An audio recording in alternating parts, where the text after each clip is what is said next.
आशा करता हूं आप सब बहुत अच्छे होंगे। मेरा नाम है सिद्धांत अग्निहोत्री, स्टडी आईक्यू पे आपका बहुत बहुत स्वागत है। आज हम बात करेंगे फिर से यूके के वायरस की।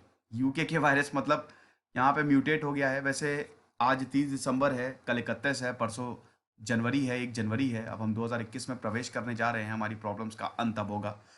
वैक्सीनेशन जो है वो प्रोग्राम जो है पूरा का पूरा भारत में शुरू होगा। वैक्सीन लगेगी और जब वैक्सीन लगेगी तो ये वायरस अपने आप ही शांत हो जाएगा। लेकिन दोस्तों जाते जाते भी ये वायरस खेल कर रहा है। और अब जो बैन है, पहले 31 दिसंबर तक था। किसका बैन? भारत और यूके के बीच में जो फ्लाइट चलती हैं, तो बैन पहले 31 दिसंबर तक किया था और अब 7 जनवरी तक फ्लाइट्स नहीं जा पाएंगे। अच्छी बात है ये, और हो सकता है ये और ज्यादा लंबा चले, ये एक्सटेंड होता रहे, क्योंकि बेटा 20 केसेस भारत में मिल गए हैं। अभी मेरा एक वीडियो अपलोड होगा, आज या कल में हो जाना चाहिए। नया जो यूके वेरिएंट आया है ना, जो म्यूटेट हुआ है, सारे सवालों के जवाब मैंने दिए हैं। एक एक चीज 360 डिग्री आपको ओवरव्यू मिल जाएगा। फिलहाल इस लेक्चर में हम जानेंगे 7 जनवरी तक जो फ्लाइट्स बैन हुई हैं, एक्सटेंड किया है भारत ने, वो क्यों किया है और कितनी गंभीर सिचुएशन है। यूपीएससी के स्मार्ट कोर्सेज आते हैं और अब हमने टेस्ट सीरीज लॉन्च कर दिया, आप जरूर अवेल करें। साथ ही साथ 8 से 10 बजे तक मैं क्वेरीज आंसर करता हूं। देखो आज 30 दिसंबर है, मैं वादा करता हूं कि आज शाम तक, शाम नहीं रात 9 बजे तक, जो भी पेंडिंग क्वेरीज है 3-4 दिनों की, वो सारी आंसर कर दूंगा। अब दोस्तों भारत ने temporary suspension of flights from to and from the United Kingdom, UK से ना ही कोई फ्लाइट आ पाएगी और ना ही कोई फ्लाइट जो है वो जा पाएगी। देखिए कौन कौन सी फ्लाइट जाती है। ईज माई ट्रिप के डेटा के हिसाब से बहुत सारे वेबसाइट्स हैं, ट्रैवल एजेंसी हैं, उनके ऐप डाउनलोड कर सकते। तो ईज माई ट्रिप के डेटा के हिसाब से विस्तारा जो है वो हफ्ते में 5 बार फ्लाइट्स दिल्ली टू लंदन तक भेजता है। एयर इंडिया जो है वो कुछ फ्लाइटें चलाता है, लंदन तक आपको फ्लाइट मिल जाएगी, दिल्ली से, मुंबई से, कलकत्ता से, कोची से, अमृतसर से, बैंगलोर से, अहमदाबाद से। ब्रिटिश एयरवेज 6 फ्लाइट चलाता है, मतलब 6 हफ्ते में 6 दिन फ्लाइट चलाता है। इसमें Delhi to London, Bangalore to London, 5 weekly flights between Mumbai and London, 4 weekly flights between Chennai and London. Virgin Atlantic जो है ये 4 फ्लाइटें चलाता है, हफ्ते में 4 दिन तक 4 फ्लाइट्स। ठीक है, तो Mumbai to London and New Delhi to London. तो ये फ्लाइट्स जो हैं ये भारत से यूके और यूके से भारत आती हैं। तो अब आपको पता ही है कि यूके में कोरोना वायरस म्यूटेट हो गया है। कोरोना वायरस यूके में तो म्यूटेट हुआ ही है, भारत को सिरदर्दी झेलने को, मतलब भारत का सिरदर्द हो गया, कुछ लोग भारत में आ गए। देखिए बैन जो है वो 22 दिसंबर से लगा है। अब इससे पहले तो यूके से भारत में आए लोग। साथ ही साथ प्रॉब्लम क्या हो रही है ना, यहाँ पे सीक्वेंसिंग की, जीनोम सीक्वेंसिंग की प्रॉब्लम हो रही है। जहां पे और जगह सीक्वेंसिंग तेजी से है, भारत में 0.05% से जीनोम सीक्वेंसिंग, आप समझ रहे हैं, मतलब यहां पे वायरस ने अपना जो जेनेटिक कोडिंग है उसको बदल ली है। मतलब एक तरीके से म्यूटेशन हो गया आरएनए वायरस में, ये नॉर्मल है। अब दोस्तों नए वायरस आप पहचानोगे कैसे?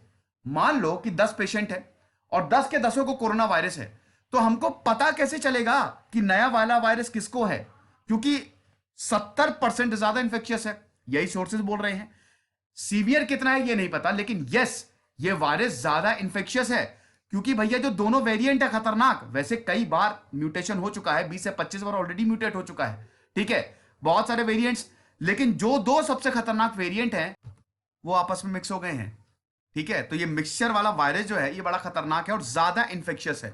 आपके नाक में, आपके थ्रोट में अगर हुआ तो ये ज्यादा होगा, इसीलिए ज्यादा लोग इन्फेक्ट होंगे। तो आप इसको आप पता कैसे लगाएंगे? जीनोम सीक्वेंसिंग से। जीनोम सीक्वेंसिंग करो तो जो 20 केसेस भारत में मिले हैं उनकी जीनोम सीक्वेंसिंग, वायरस की जीनोम सीक्वेंसिंग की जाएगी। लेकिन दोस्तों बात यह है, पता नहीं और कितने केसेस हों। हमारे यहां सीक्वेंसिंग कम है ना। और इससे पहले देखिए, हो सकता है ये वायरस बहुत पहले से हो, क्या सकता है ये वायरस जो है, ये वेरिएंट जो है नया, ये सितंबर से ही घूम रहा है।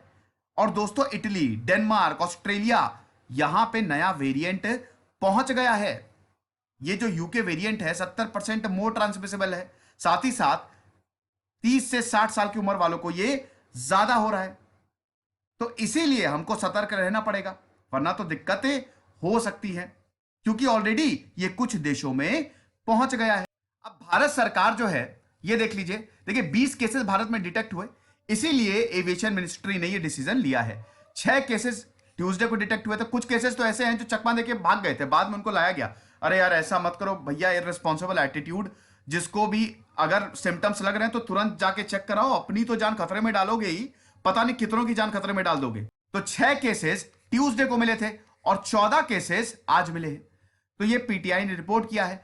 अब देखिए मिनिस्ट्री ने क्या बोला। मिनिस्ट्री ने बोला कि यूके स्ट्रेन जो है वो detected in 8 samples at NCDC, एक एनआईबीएमसी जो कि कलकत्ता में है, एक एनआईवी पुणे में, 7 जो है NIMHANS, बड़े खतरनाक नाम है, बहुत लंबा फुल फॉर्म है, इसीलिए सिर्फ मैं इसके शॉर्ट फॉर्म ही ले रहा हूं।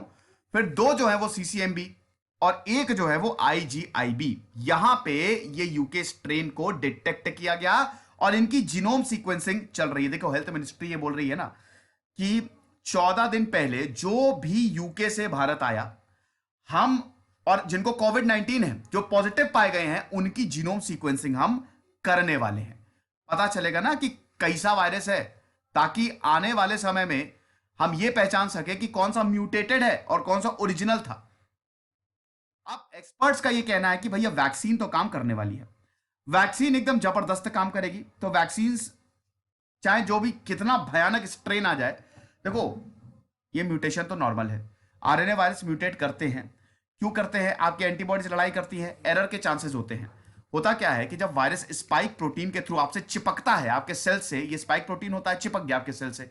अब उसमें क्या होगा, जब वो रेप्लिकेट करना शुरू करता है, जरा सा एरर हुआ वो तुरंत म्यूटेट कर जाएगा। वो ताक में ही रहता है वायरस की, बेटा जरा जरा सी गलती हो और फटाक से हम म्यूटेट करेंगे। अब आप बोलेंगे ऐसा क्यों? यार हमारी एंटीबॉडीज एकदम सेना लेके उसके ऊपर टूट पड़ती हैं, तो वो भी तो अटैक करेगा ना। वो बेचारा छोटा सा वायरस, छुटकू सा, तो वो भी बोलेगा कि अच्छा मेरे पास कोई हथियार तो है नहीं, तो मैं म्यूटेट कर जाता हूं। बेचारा वायरस नहीं है, बड़ा खतरनाक वायरस है, पागल वायरस है, तो वो म्यूटेट कर गया।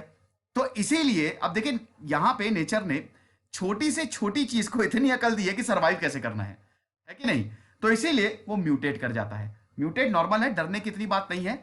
बात है वैसे डरने की बात है, अगर आप मास्क नहीं पहन रहे हैं, सोशल डिस्टेंसिंग, जब तक वैक्सीनेशन नहीं आ जाए, मतलब प्रोग्राम शुरू ना हो, आप वैक्सीनेट ना हो जाए, तब तक बेटा जितना अच्छे से हो सके रहो, एहतियात बरतो। क्योंकि अभी आपको लग रहा है केसेस बहुत कम आ रहे हैं, केसेस कम नहीं है। 20,000 केसेस कम नहीं होते हैं वैसे, केसेस कम होंगे जब 20,000 से सीधा 20 आ जाएंगे। तो अभी केसेस आ रहे हैं और भगवान ना करे, क्योंकि अब हम एकदम किनारे पहुंच गए और अगर कुछ हो गया तो फिर तो बहुत ज्यादा दुख होने वाला है। इसीलिए इस समय सबसे ज्यादा एहतियात बरतने की जरूरत है। वैसे भी ठंडी आ गई और ठंडियों के समय ये और ज्यादा फैलता है। तो जो भी डिटेक्ट हुए हैं जिनमें ये नया वेरिएंट पाया गया है, उनको सिंगल रूम आइसोलेशन में रखा गया है, उनको प्रॉपर हेल्थ केयर फैसिलिटीज जो है वो दी जा रही है। और जो उनकी, अब देखिए भाई, कॉन्टैक्ट ट्रेसिंग सबसे इंपॉर्टेंट है। ये इनको पता नहीं कब होगा, डिटेक्ट अभी हुए हैं और पता नहीं कितने लोगों से मिले होंगे ये, तो उनको भी तो पकड़ के लाना पड़ेगा जिनसे ये मिले हैं। यही तो बड़ी दिक्कत है यार। को ट्रैवलर्स, फैमिली कॉन्टैक्ट और जितने भी हैं, उन सबको अब उनकी कॉन्टैक्ट ट्रेसिंग जारी है और जीनोम सीक्वेंसिंग हो रही है। अब आप देख सकते हैं कि 33,000 पैसेंजर्स जो हैं, they are landed in various Indian airports. UK से भारत में आए 25 नवंबर से 23 दिसंबर के बीच में, और इसके बाद फ्लाइट को ही बैन कर दिया गया। तो एक महीने के अंदर अंदर इतने सारे 33,000 पैसेंजर जो हैं वो आए, और ये वायरस फैलना जो है वो सितंबर या अक्टूबर में ही शुरू कर दिया था यूके में, समझ रहे हो? और यूके की पॉपुलेशन भी कम है। तो इन सारे पैसेंजर्स को ट्रैक किया जा रहा है और RT-PCR टेस्ट इन सबका होगा, होना भी चाहिए। लेकिन अभी तक 114 they have been found positive for all variants of the virus, ये मिनिस्ट्री ने बोला है। अब ये बोल रहे हैं कि जितने भी यूके रिटर्नीज हैं जो पॉजिटिव आए हैं RT-PCR टेस्ट में, उनकी जीनोम सीक्वेंसिंग होगी, वो तो होनी ही है। हेल्थ सेक्रेटरी राजेश भूषण ने बोला है रिपोर्टर्स को। और 5% पॉजिटिव सैंपल्स जनरल पॉपुलेशन के भी ये रूल है हमारे यहाँ, ठीक है? एक्सटेंसिव सर्विलांस हम करते हैं तो 5% पॉपुलेशन सैंपल भी जांचे जाएंगे। They will also be subjected to genome sequencing. Genome sequencing मतलब उसका जेनेटिक इंफॉर्मेशन होनी चाहिए ना। ये म्यूटेट हुआ है तो हमको पता तो चले कि है कैसा, ताकि हम फर्क कर पाए। तो ये लेक्चर था दोस्तों। यार सेफ रहो, क्योंकि अब नया साल भले ही आ गया है, वैक्सीनेशन शुरू होगा, बहुत सेफ रहने की जरूरत है। 12,400 सब्सक्राइबर है मेरे टेलीग्राम चैनल पे, तो आप यही वाला ज्वाइन करिएगा, यहाँ पे आपको PDF मिल जाएगी। कुछ नहीं, पढ़ते रहिए। दिस इज सिद्धांत अग्निहोत्री साइनिंग ऑफ।